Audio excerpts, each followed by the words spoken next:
With all your floral business that you're into. I mean, I have that. This is boys and girls.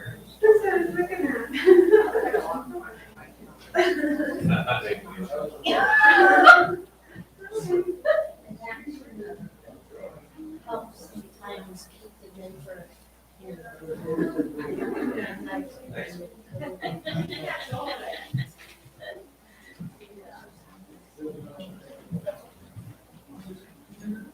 and, they were in. Because I have a little section on the floor, under little socks and stuff in. At least I got stuff in the back. It's right. At least I took it out and everything on last year and came back.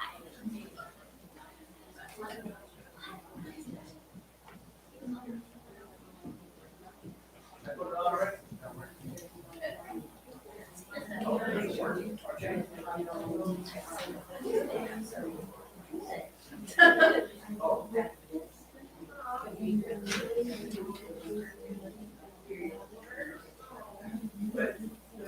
Yeah.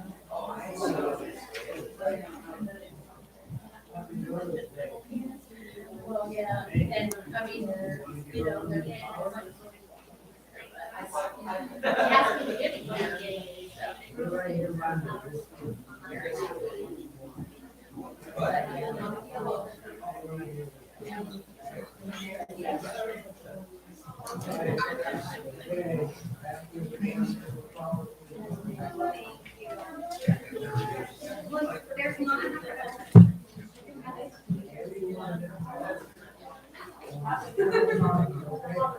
Yeah, I can worry about that now, because we'll have to be next week.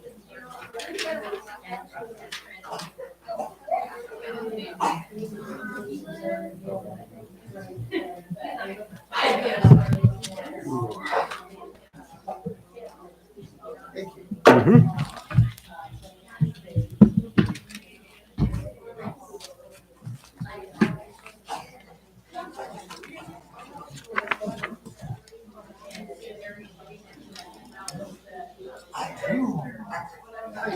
Yeah, the one is, I think, the one that she sent you the picture of that's paid.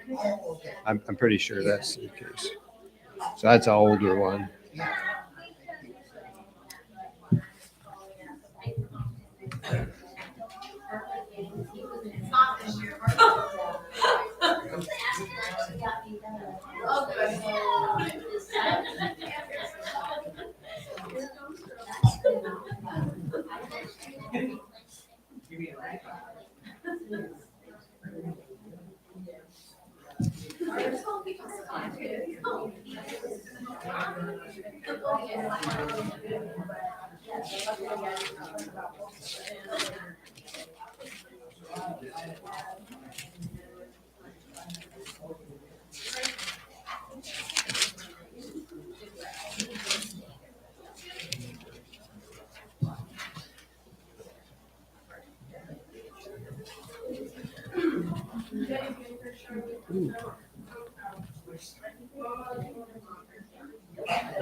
Good morning. Do we have any announcements or prayer requests before we get started?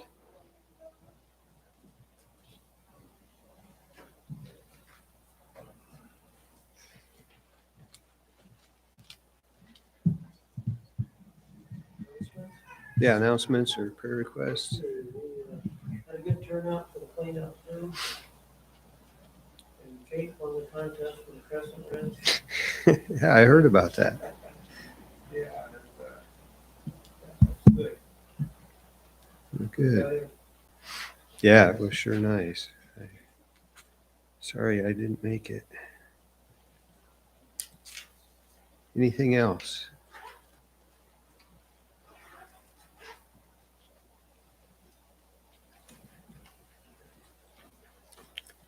Okay, Don, would you like to lead us in prayer?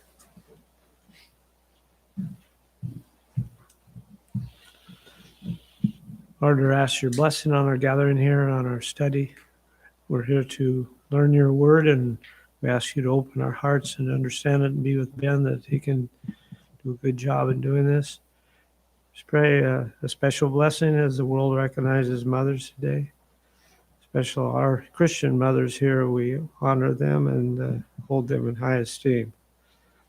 Be with us on this class, and that we can hold each other up and understand the way you would want it to be. It's our prayer in Jesus' name. Amen.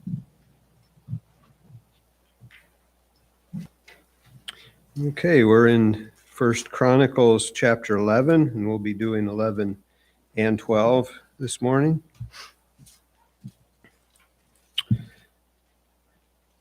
So we're going into the stories. We had Saul last week in chapter 10, the death of Saul. And so we'll be moving into the story of David in these two chapters. So we had, in looking at the play, in Chronicles compared like to Samuel and Kings, we have David introduced in 1 Samuel chapter 16, and he's part of that story there through the rest of 1 Samuel, starting in chapter 16, and the story of David goes all through 2 Samuel and into the first two chapters of 1 Kings. So there's a total of 41 chapters there that include the story of David. Of course, there's other things going on there too. It's not just David, but David's life spans those 41 chapters in Samuel and Kings. And here in Chronicles, we have David's families mentioned in chapter 3, and then we have David mentioned here in chapter 10 at the end, as just mentioning that the kingdom goes from Saul to David, and then we have him from 11 there to the end. So anyway, David is mentioned, or his story is there in 20 chapters in Chronicles. So he's got half the chapters as in Samuel and Kings. So of course we have less of David's story in Chronicles. We have a different purpose of the author. They're telling these stories in different ways for different purposes. So we find less information here. We find some things condensed, and we also find some things that aren't mentioned in the other ones. So we have, it's like that was mentioned a few times already, the value of studying this because it's different purposes, little bit of different information. It's not just a straight retelling of those stories. And then that does make it difficult sometimes as you're trying to look at it and trying to harmonize those things. And there are places where the stories appear to be a little bit different. And there's a few places here where that gets a little tricky. But again, we have, looking back at chapter 10, Saul was king and Saul died. If you go there to the end of the chapter, verses 13 and 14, So Saul died for his transgression, which he committed against the Lord, even against the word of the Lord, which he kept not, and also for asking counsel of one that had a familiar spirit to inquire of it, and inquired not of the Lord. Therefore he slew him, and turned the kingdom unto David, the son of Jesse. So Saul died because of his transgression. He lost the kingdom because of his transgression. And it mentions, of course, a few of the things that he did there. And the Lord turned the kingdom over to David. And that's what we see as we go into chapter 11. Read these first few verses. Then all Israel gathered themselves to David unto Hebron, saying, Behold, we are thy bone and thy flesh. And moreover, in time past, even when Saul was king, thou wast he that leddest out and broughtest in Israel.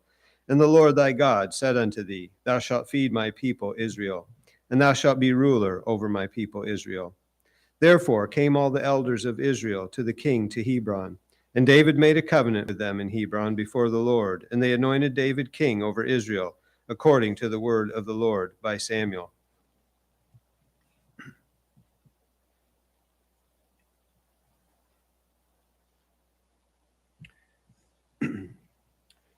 So we see here all Israel comes to him here at Hebron. And when it says all Israel, if you go back and read the parallel account there in 2 Samuel 5:3, you see that it's the elders of Israel that come to him. So all of Israel is represented. Of course, the whole country is not gathering, but there's representatives of all of Israel are coming to him at Hebron. And we also see from 2 Samuel that David had been king over Judah at Hebron for about 7 years. And we see also that this is the third time that David has been anointed. If you go back to 1 Samuel chapter 16, you see where Samuel was sent to anoint David king. And this was done secretly, just there among that family. But looking forward, God had made that decision to replace Saul with David and sent Samuel to anoint him there, which, surprised everybody that it was David that was chosen. But that was done secretly, so people didn't know that. And then he was anointed king over Judah in 2 Samuel chapter 2, verses 3 and 4. And that might be worth just going back and taking a look at.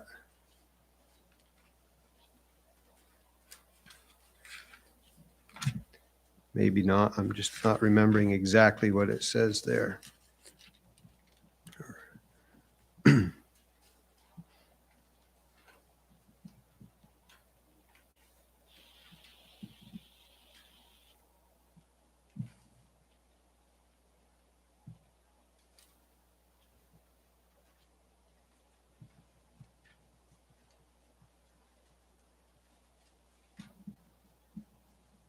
Oh, okay. I'm just skipping the verse where it says that. I'll back up to the first. And it came to pass after this that David inquired of the Lord, saying, Shall I go up into any of the cities of Judah? And the Lord said unto him, Go up. And David said, Whither shall I go up? And he said, Unto Hebron. So David went up thither, and his 2 wives also, Ahinoam the Jezreelitess, and Abigail, Nabal's wife, the Carmelite. And his men that were with him did David bring up, every man with his household, and they dwelt in the cities of Hebron. And the men of Judah came, and there they anointed David king over the house of Judah. And they told David, it just goes on with other things there. So David's anointed king over the house of Judah at Hebron. And so as we go on through here, well, we started right out, David's in Hebron as all Israel comes to him later on, after he's been king over Judah for 7 years. And that whole part of him being king over just Judah is not mentioned here in 1 Chronicles. And as you read this, you really see in these chapters the author stressing the unity of Israel, that all Israel is supporting David. So that part is not even, in making this a shorter version, that part's not even included in the unity of Israel that happened after those 7 years is what is stressed here.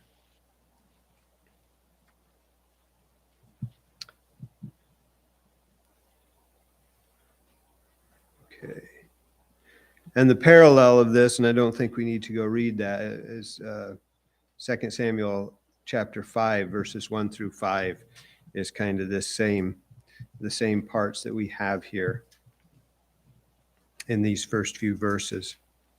And so then on to verse 4. And David and all Israel went to Jerusalem, which is Jabus, where the Jebusites were, the inhabitants of the land. And the inhabitants of Jabus said to David, Thou shalt not come hither. Nevertheless, David took the castle of Zion, which is the city of David. And David said, Whosoever smiteth the Jebusites first shall be chief and captain. So Joab, the son of Zeruiah, went first up and was chief. And David dwelt in the castle, therefore they called it the city of David. And he built the city round about, even from Millo round about, and Joab repaired the rest of the city. So David waxed greater and greater, for the Lord of hosts was with him.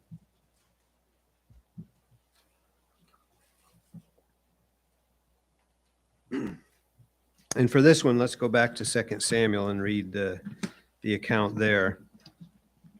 And we'll look at a few of the differences. That is in 2 Samuel chapter 5. Starting in verse 6. And the king and his men went to Jerusalem unto the Jebusites, the inhabitants of the land, which spake unto David, saying, Except thou take away the blind and the lame, thou shalt not come in hither, thinking David cannot come in hither. Nevertheless, David took the stronghold of Zion, the same is the city of David.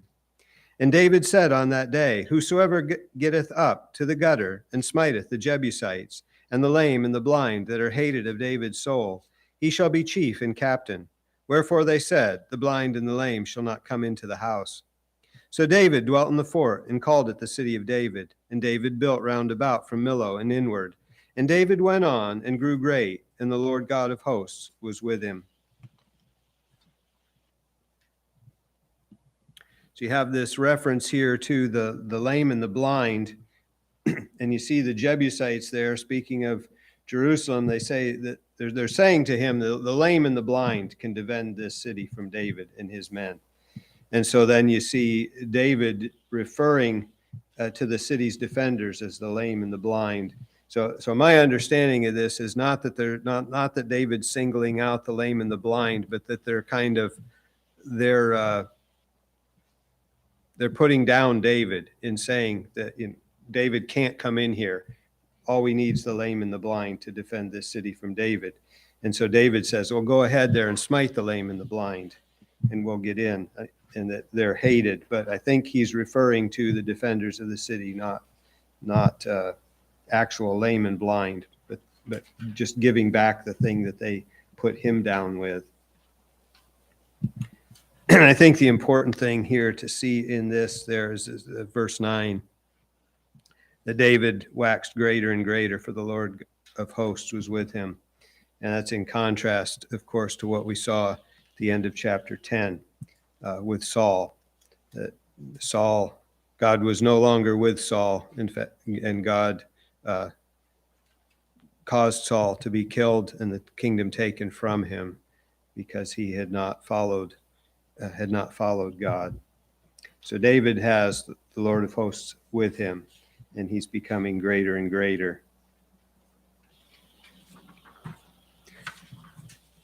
Oh, I had forgotten that back in verse 2, and we're completely past that. But King James says, Thou shalt feed my people Israel. And you'll see other translations say, shepherd Israel. And that, of course, are two different ways of translating that idea of feeding, caring for the people. The word there can be translated shepherd. In fact, actually, that shepherd is the more literal word, and feeding is the idea that comes from that. And we see that again in the New Testament in doing the same kind of things, like when Jesus is speaking to Peter and he says, feed my sheep. It also can be translated shepherd my sheep or pastor my sheep. So it's that same use of the word feed, care for, and shepherd is all the same thing, and that's there in verse 2.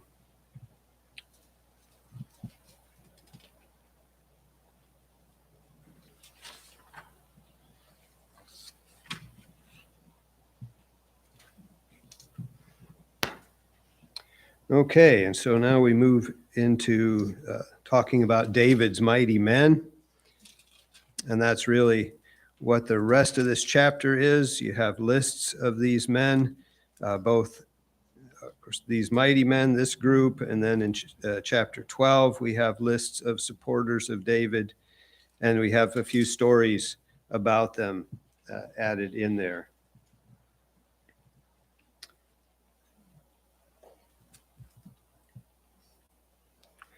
So I'll start in verse 10 here and read through 14 to start. These also are the chief of the mighty men whom David had, who strengthened themselves with him in his kingdom, and with all Israel, to make him king, according to the word of the Lord concerning Israel. And this is the number of the mighty men whom David had: Jashobeam and Hachmonite, the chief of the captains. He lifted his spear against 300 slain by him at one time. And after him was Eleazar, the son of Dodo, the Ahohite, who was one of the three mighties. He was with David at Pasdammim, and there the Philistines were gathered together to battle, where was a parcel of ground full of barley. And the people fled from before the Philistines. And they set themselves in the midst of that parcel and delivered it, and slew the Philistines, and the Lord saved them by a great deliverance.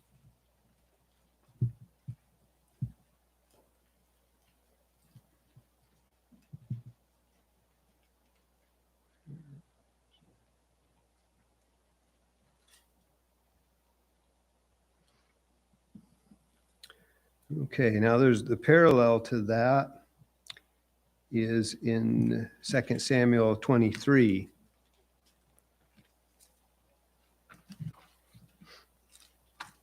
And here we run into a few differences. I was still looking at some of that this morning even.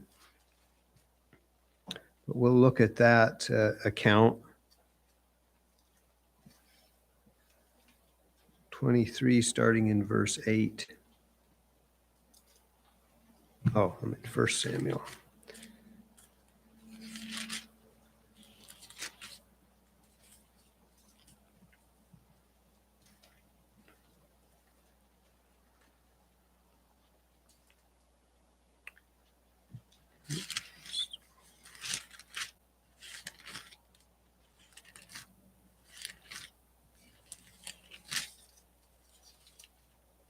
Okay. These be the names of the mighty men whom David had: the Tachmonite that sat in the seat, chief among the captains. The same was Adino the Eznite. He lifted up his spear against 800, whom he slew at one time. And after him was Eleazar, the son of Dodo the Ahohite, one of the three mighty men with David. When they defied the Philistines that were gathered together to battle, and the men of Israel were gone away, he arose and smote the Philistines until his hand was weary, and his hand clave unto the sword. And the Lord wrought a great victory that day, and the people returned after him only to spoil. And after him was Shammah, the son of Agi the Hararite, and the Philistines were gathered together into a troop. There was a piece of ground full of lentils, and the people fled from the Philistines. But he stood in the midst of the ground and defended it, and slew the Philistines, and the Lord wrought a great victory.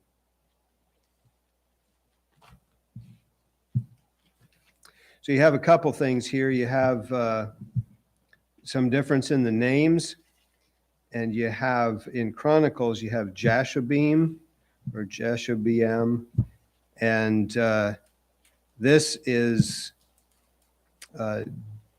Josheb Basshebeth. You see that in these two different versions here. And this Jashobeam of Chronicles is the same as the Adino that you see in Samuel. And in the King James, that is not clear. But I looked in other translations, and I have a New American Standard, and that specifically mentioned. Of course, the name is different. You have that Josheb Basshebeth rather than Jashobeam. But those are close enough that you can kind of see that they are probably the same person. That gets really confusing when these people have multiple names. And then they're listed in different places. They're numbered differently. Some of that gets a bit confusing. And it's I kind of got hung up on trying to figure some of that out. And it's not really that important to spend a whole lot of time trying to do that. It's good to see that you can kind of figure how most of that goes. But there you have these two very different names. But if you look in, like if you've got the King James, it doesn't show you immediately. And I didn't have time to look into why there's a difference among those translations, because the Old Testament, there's not the manuscript differences to the extent like there is in the New Testament, where you have the received text and the eclectic texts, the different ones are translated from. Anyway, you have those things that you can kind of sort that out. But you have this Jashabim or Adino is the first of these three mighty men, and after him is Eleazar. He's the one that smote the Philistines till his hand was weary, and his hand clave or clung to the sword. Then you have the battle in this field of it's either barley or lentils, or perhaps it's both, which would be an explanation for that difference in there. But you have Eleazar with David, and maybe the others of the three, because that defense is attributed to Shammah, who is the third of the mighties in Samuel. So those are a few of the things that are a little bit tricky to line up, but it's easy to get hung up spending a lot of time trying to figure out how those work together. And does anybody have any comments or questions on these parts? Or I didn't bring that up, the stuff from the beginning of the chapter. Anybody has any comments or questions? Difference of 300 versus 800. Yeah, I didn't even mention that one. Yeah, there is. And it was interesting in looking at that. There's several places where 8 and 3, where one place says 8 and another, in this case 300 and 800, but where those numbers get switched. And I do not know why. I don't know why that difference exists. But it clearly does. That in which Chronicles has the 800, I think, and the other has the 300. I wish I knew why, how those differences came to be, but I couldn't find any explanation for it in the time that I spent, which wasn't a lot of time. But there's just in these few verses, there's several things that are quite different. And the 800 and 300, I don't even know why that difference is.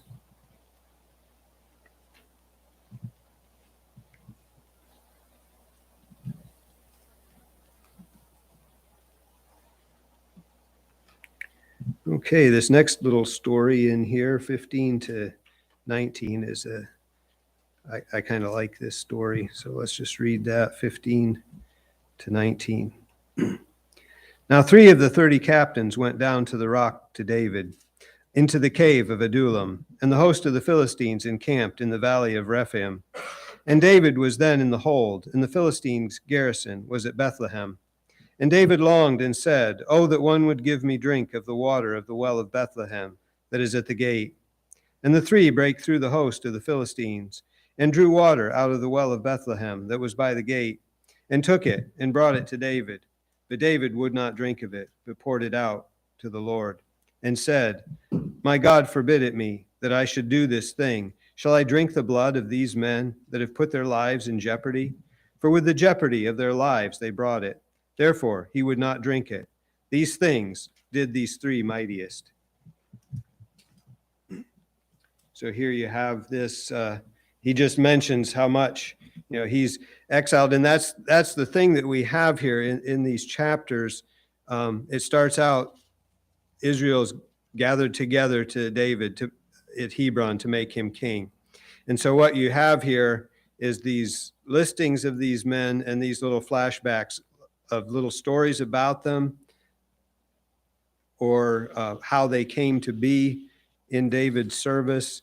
So this is not chronological. You have that all Israel is gathering to David to make him king, and then you have these references back to these men that have helped him. So these are things that happened before David was king. So he's exiled. He's away from Saul, and he says how he wished he could have some of that water from Bethlehem. And so these go and risk their lives to go and break through the Philistines to get some of that water and bring it to David. So just to serve their king, to go and risk their lives and do that. And you see David's humility, that he doesn't just enjoy that, but he sees the responsibility. He sees the service of these men, their loyalty and devotion to him, and he offers that water to God. He said, I'm not going to take this. These men risked their lives for this small thing. And I kind of think about that if you have places like where you've got water I wish I could have some of that water. Back when we were in Pennsylvania, there was an old concrete watering trough that we'd stop and get water at sometimes. It was really good. So if we're back there, like in that area, it's like, go get some water from the watering trough. And even in Fairbanks, the place where we would get our water from up in Fox, it's like, let's go get some of that water. That's really good water up there. So I can kind of relate to David wanting some of the water from Bethlehem.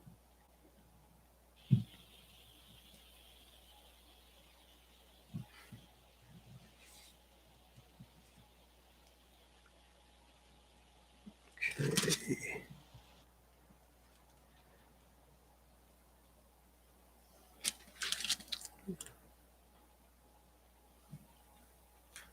Okay, we'll read from 20 to 25 here, I guess. And Abhishai, the brother of Joab, he was chief of the three, for lifting up his spear against 300. He slew them and had a name among the three. Of the three, he was more honorable than the two, for he was their captain. Howbeit, he attained not to the first three. Benaiah, the son of Jehoiada, the son of a valiant man of Kabzeel, who had done many acts, he slew 2 lion-like men of Moab. Also, he went down and slew a lion in a pit in a snowy day. And he slew an Egyptian, a man of great stature, 5 cubits high, and in the Egyptian's hand was a spear, like a weaver's beam. And he went down to him with a staff, and plucked the spear out of the Egyptian's hand, and slew him with his own spear. These things did Benaiah, the son of Jehoiada, and had the name among the 3 mighties. Behold, he was honorable among the 30, but attained not to the first 3, and David set him over his guard. So you see here a few of the exploits of a few of these men.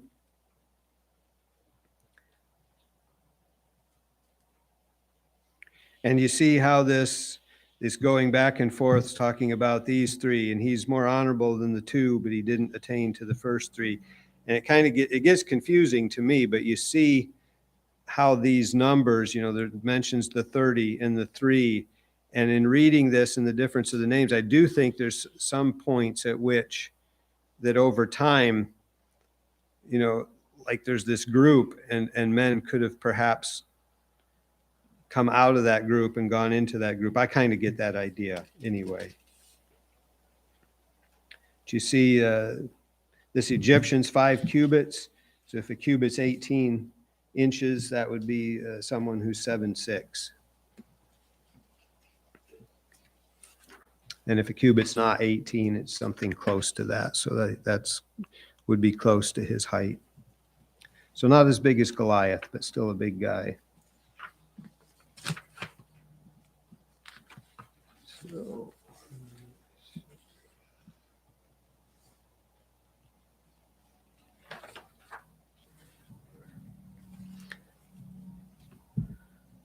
okay, so I'll just read through to the end of the chapter here and then get into the next chapter. Also, the valiant men of the armies were Ashel, the brother of Joab, Elhanan, the son of Dodo of Bethlehem, Shamath the Hararite, Helez the Pelonite, Ira the son of Ikesh the Tekoite, Ebiezer the Antothite, Sibbecai the Hushathite, Eli the Ahohite, Merari the Netophethite, Heled the son of Banna the Netophethite, Ithai the son of Rebai of Gibeah, that pertained to the children of Benjamin, Benaniah the Parathonite, Hurai of the brooks of Gash, Abiel the Arbathite, Asmaveth the Beharumite, Eliabah the Shalbanite, the sons of Hashem the Gizonite, Jonathan the son of Shageh the Hararite, Ahiam the son of Sakar the Hararite, Eliphel the son of Hefer the Mecharathite, Ahijah the Pelonite, Hezro the Carmelite, Neri the son of Ezbai, Joel the brother of Nathan, Mibar the son of Haggai, Zelek the Ammonite, Nerari the Berothite, the armor-bearer of Joab the son of Zeruiah, Ira the Ithrite, Gareb the Ithrite, Uriah the Hittite, Zabad the son of Eli, Adinah the son of Shiza the Reubenite, a captain of the Reubenites, and 30 with him, Hanan the son of Makkah, and Joshaphat the Mithnite, Uzziah the Ashterathite, Shammah and Jehiel the sons of Hothan the Ararite, Jediel the son of Shimri, and Joha his brother the Tizite, Eliel the Mahavite, and Jerubai and Joshaviah the sons of Elnam, and Ithma the Moabite, Eliel and Obed, and Jesiel the Mesabaite.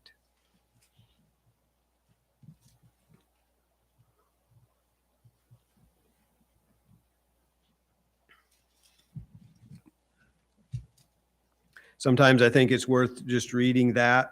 You know, we're not going to remember those names or even consider the significance of them. You know, there's a few that jump out. Uriah the Hittite, of course, we know him, you know, and there's you know, others in there that we may recognize. But as you read that, just hearing those names and that, it kind of reminds you of the foreignness and the different place. At least I feel that way in reading that, to remember the difference of the time and place of that. It just kind of gives you the feeling of that, of the time and the place, at least in my thought. Does anybody have any comments or questions on chapter 11? Can do chapter 12 here fairly quickly.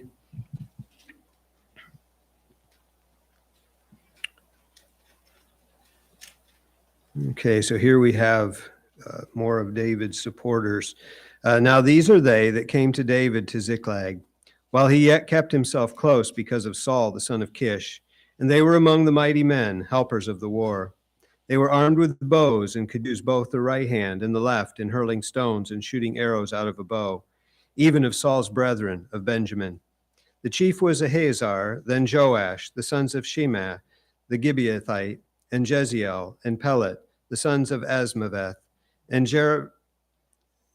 Jerichah, and Jehu, the Antothite, and Ishma, the Gibeonite, a mighty man among the 30, and over the 30, and Jeremiah, and Jehaziel, and Jonathan, and Josabad, the Gederathite, Eluzai, and Jeremoth, and Beliah, and Shemariah, and Shephathiah, and the Heraphite, Elkanah, and Jeshia, and Azriel, and Joezer, and Joshabim, the Korhites, and Joelah, and Zebediah, the sons of Jehoram of Gedor.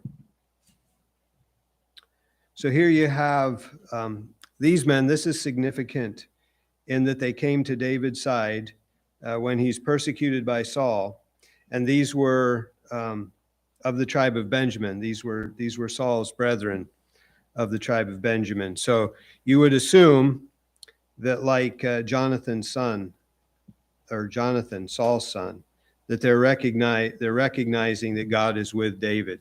So you have these people, these men are the relatives of Saul, and they're coming over to David's side. And again, this is the point of these. These are the lists of those who stood with David before, and some of this is how they came to be there. So here we have the ambidextrous warriors of Benjamin, the ones that could sling stones and shoot arrows either right or left-handed. And it's interesting, if you go back to Judges, a couple of mentions here of left-handers.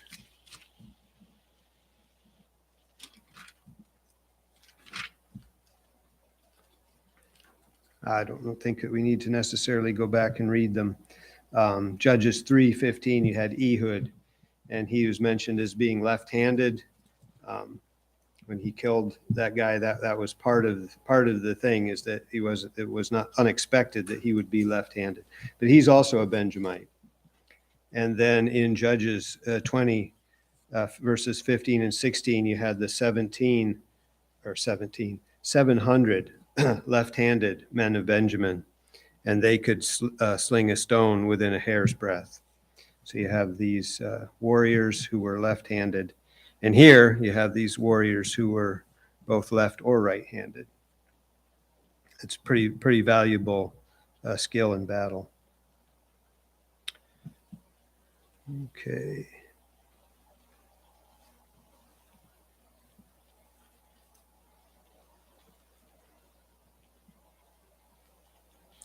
I'll read this next chunk here, starting in verse 8.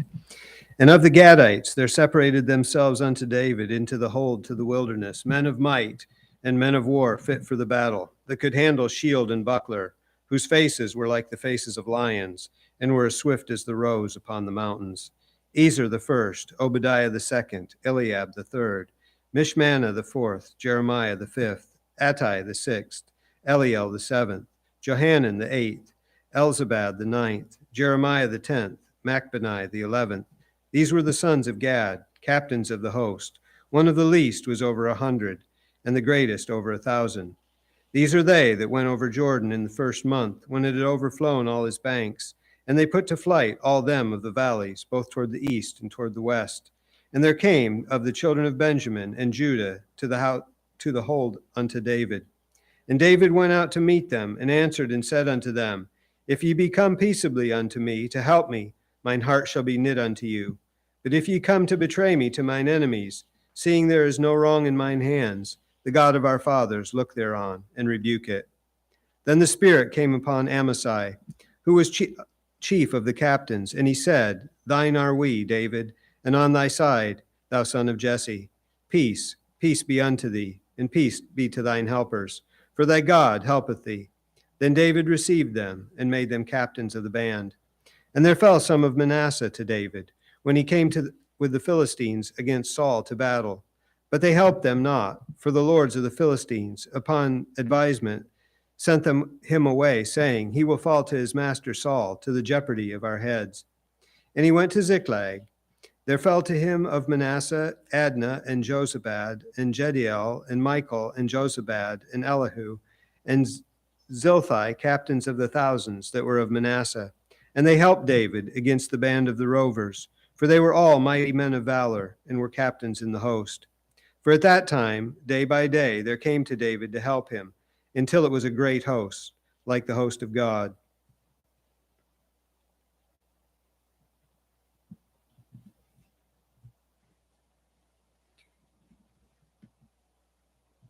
Okay, so it just has these ones, more of these ones coming to David to help. You have in verse 8 there these Gadites, and this very poetic description of these warriors, faces like lions, and their swiftest roes upon the mountains.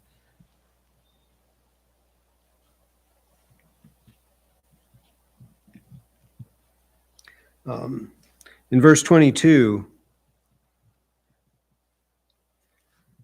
you see here that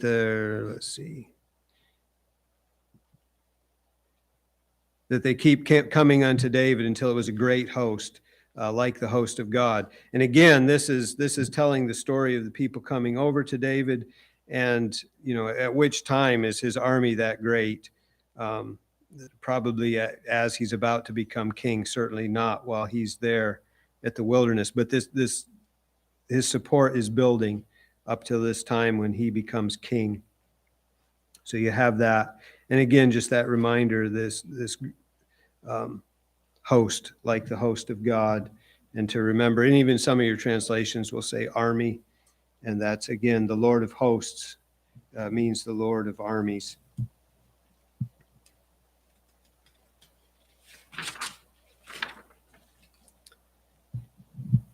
Okay, in verse 23. And these are the numbers of the bands that were ready, armed to the war, and came to David to Hebron, to turn the kingdom of Saul to him, according to the word of the Lord. The children of Judah that bear shield and spear were 6,800, ready, armed to the war. Of the children of Simeon, mighty men of valor for the war, 7,100. Of the children of Levi, 4,600. And Jehoiada was the leader of the Aaronites. With him were 3,700. And Zadok, a young man, mighty of valor, and of his father's house 22 captains. And the children of Benjamin, the kindred of Saul, 3,000, for hitherto the greatest part of them had kept the ward of the house of Saul. And the children of Ephraim, 20,800, mighty men of valor, famous throughout the host of the house of their fathers. And of the half tribe of Manasseh, 18,000, which were expressed by name, to come and make David king. And of the children of Issachar, which were men that had understanding of the times, to know what Israel ought to do, the heads of them were 200, and all their brethren were at their commandment. Of Zebulun, such as went forth to battle, expert in war, with all instruments of war, 50,000, which could keep rank. They were not of double heart. And of Naphtali, 1,000 captains, and with them, with shield and spear, 37,000. And of the Danites, expert in war, 28,600. And of Asher, such as went forth to battle, expert in war, 40,000. And on the other side of Jordan, of the Reubenites and the Gadites, and of the half tribe of Manasseh, with all manner of instruments of war for the battle, 120,000. All these men of war that could keep rank came with a perfect heart to Hebron, to make David king over all Israel, and to make all the rest also of Israel were of one heart to make David king. And there were with David 3 days. They were with David 3 days, eating and drinking, for their brethren had prepared for them. Moreover, they that were nigh them, even unto Issachar and Zebulun and Naphtali, brought bread on asses and on camels and on mules and on oxen, and meal, cakes of figs and bunches of raisins, and wine and oil, and oxen and sheep abundantly, for there was joy in Israel.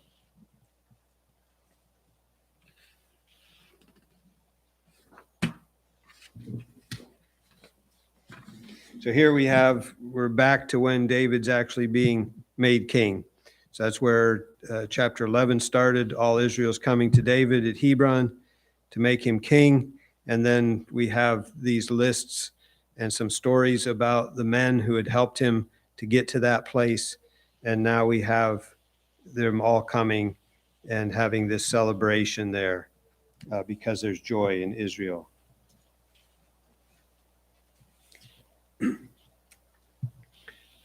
And so, again, the part where he was king in Hebron is skipped over, and the unity of all Israel is what's being stressed. It's mentioned several times about specifically mentioning that the ones that are coming from Benjamin, these are of Saul's family. They're his relatives. So even they are supporting David. So you have this time, you have from Saul through David, the united kingdom, and here they're really stressing that unity. Does anybody have any comments or questions before we close? Okay, thank you. Let's prepare for worship.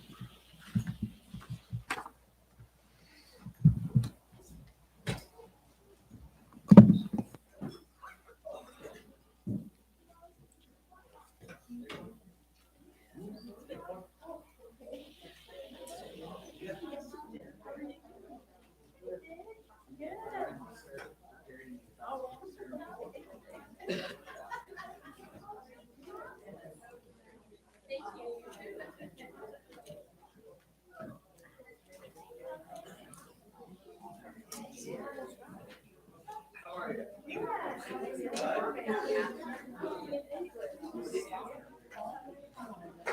We were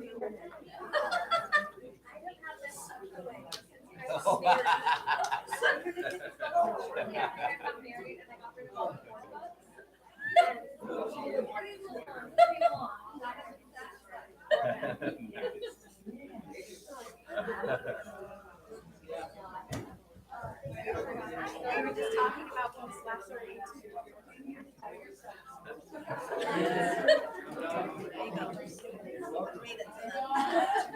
and mom keeps asking like, "Have you been reading up to the